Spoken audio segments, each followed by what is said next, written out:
बाबा, आता आम्ही निघत आहोत. रात्री घरी यायला उशीर होईल. तुम्ही प्लीज घरावर लक्ष ठेवा आणि हो, तुमचं जेवण टेबलावर काढून ठेवलं आहे. जेव्हा भूक लागेल तेव्हा खाऊन घ्या. रात्रीचं जेवण बनवून ठेवलं आहे.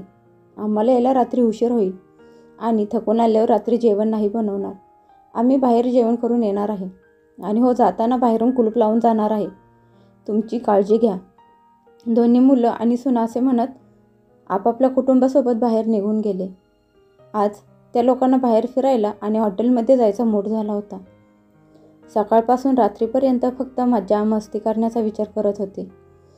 एकदाही कुणी दिवाकरना विचारलं नाही की त्यांना त्यांच्यासोबत यायचं आहे का नाही.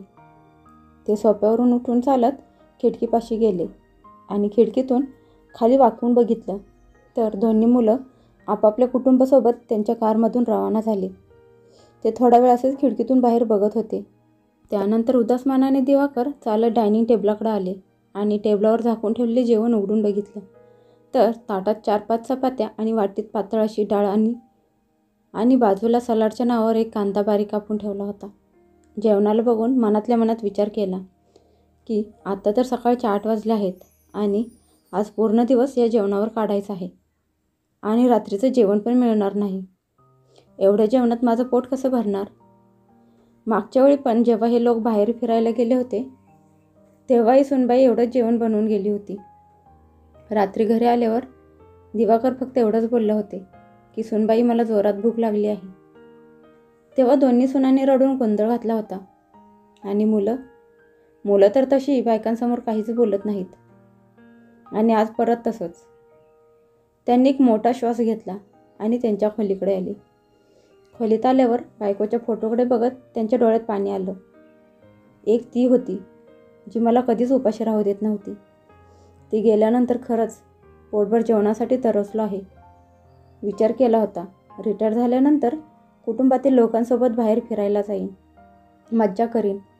मी तर आजारी पण नाही, तरी घरातील लोक मला आजारी पाडायला बसले आहेत. मला माहीत आहे की प्रत्येक गोष्टीला 2 बाजू असतात, पण कधी या बाजूकडून विचार केला नव्हता.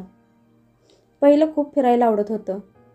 महिन्यात 2 वेळा तरी कुटुंबाला घेऊन बाहेर फिरायला जात होतो. पण आता कितीतरी महिने झालं मी घरातून बाहेर आलो पण नाही. हे लोक कधी पण बाहेर फिरायला गेले तर बाहेरून कुलूप लावून जातात. एकदा पण विचारत नाहीत की बाबा तुम्ही येताय का. आता तर गुदमरून गेल्यासारखं झालं आहे. हे लोक मला बाहेरच्या लोकांबरोबर बोलून पण देत नाहीत आणि स्वतः पण बसून बोलायला त्यांना आवडत नाही.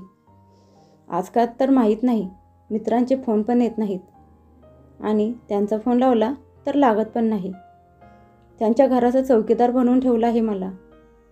जोपर्यंत माझे हातपाय चालत आहेत तेव्हा माझी कदर करत नाहीत आणि ज्या दिवशी मी बिछाण्यावर पडून राहीन तेव्हा तर मला विचारणार पण नाहीत. कोणत्या ना कोणत्या निर्णयावर पोहोचणं खूप गरजेचं झालं आहे आता. दिवाकर मनातल्या मनात विचार करत होते. तोपर्यंत त्यांचा फोन वाजला. त्यांनी फोन उचलला तर अनोळखी नंबर होता. फोन कानाला लावला तर समोरून त्यांचा जुना मित्र रमेश बोलत होता की दिवाकर कसा आहेस, खूप दिवसांनी तुझा फोन लागला आहे. अरे रमेश, खूप दिवसांनी तुला माझी आठवण कशी काय आली. अरे भावा, हे विचारायला की किती दिवस वहिनींच्या जाण्याचं दुःख करीत बसणार आहेस. काही पुढचा विचार केला आहेस का नाही. म्हणजे हे की आम्ही सगळे दोस्त मिळून यावेळी त्र्यंबकेश्वरला फिरायला जाणार आहोत. तू येशील का यावेळेस. मागच्या 2 वेळेस तू नाही म्हणाला होतास. मी नाही म्हणालो होतो. कधी, केव्हा.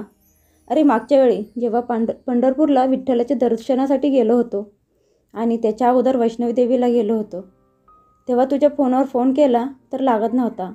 म्हणून शेवटी तुझ्या मुलाच्या फोनवर फोन केला तर तुझी मुलं आम्हाला म्हणाली की बाबा बाहेर यायला नको म्हणत आहेत. ते म्हणत आहेत की आईशिवाय त्यांना करमत नाही. यावेळी मी दुसऱ्यांच्या नंबरवरून फोन केला आहे आणि आश्चर्याची गोष्ट म्हणजे यावेळी तुझा फोन लागला आहे. हे सगळं ऐकून दिवाकर एकदम हैराण झाले. त्यांना तर माहीत नव्हतं की याच्या अगोदर 2 यात्रा झाल्या आहेत. म्हणजे याचा अर्थ असा की दोन्ही वेळेला मुलांनी ही गोष्ट त्यांच्यापर्यंत पोहोचूच दिली नाही. आणि मग त्यांचा मोबाईल. अरे काय झाले, उत्तर तरी दे. अचानक रमेशच्या आवाजाने दिवाकरांची तंद्री तुटली. अरे हो, यावेळी नक्की येईन. किती पैसे द्यायचे आहेत ते सांग मला, मी जमा करीन. चल मग मी तुला आपल्या व्हॉट्सअप ग्रुपला जॉईन करत आहे. सगळे डिटेल्स तिथेच पाठवत आहे. आणि राहिली गोष्ट पैशाची तर तुम्हाला नंतर दे, पण महत्त्वाचं हे आहे की तू हो म्हणालास. तसंही आम्ही उद्या निघणार आहे आणि तसेही तुझं तिकीट आम्ही अगोदरच काढलं आहे. आज जर तू फोन उचलला नसता तर आम्ही सगळेजण आज तुझ्या घरीच येणार होतो. अच्छा ठीक आहे, डिटेल्स अर्ध्या तासाने पाठव. चल मग पटापट आवरून घे आणि जायची तयारी कर. उद्या सकाळी निघायचं आहे. असं म्हणून रमेशने फोन कट केला. रमेशने फोन ठेवताच दिवाकरने त्यांचा फोन चेक केला तर जास्तीत जास्त मित्रांचे नंबर त्यांच्या फोनमध्ये ब्लॉक होते.